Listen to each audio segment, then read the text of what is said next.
CNN, umamin mismo ang Kameda Promotion na merong malaking problema ang nasabing Mexican fighter at ito ay ang pagkuha ng 122 limit.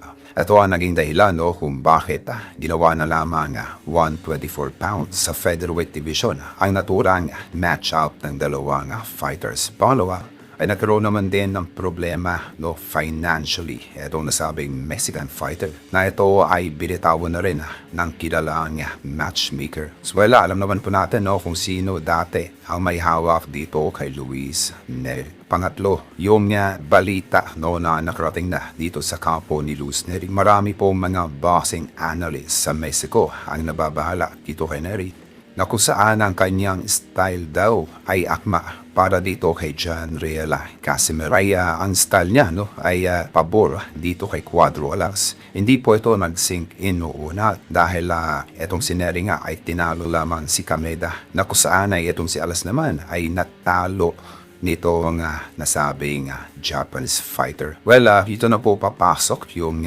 styles make fights. May mga tinatawag po tayong kontrapelo. Ang weakness po ni Cuadro Alas ay yung mga takbuhing fighter. Okay, mula kay Rigundo hanggang dito kay Rameda. At ito naman ay napatunayan ng effective kontra sa mga kapwa knockout artists o yung sa mga fighters po na nakikipagsabayan. Kitang-kita na panalo itong ating kamamayan na po saan ay tailored made itong si Luis Neri para sa ating kababayan si Cuadro Alas. Kakainin lamang po ito ng buhay ng ating kababayan sa A-side po itong si Luis Neri. Magkakaroon po agad ng agarang rematch.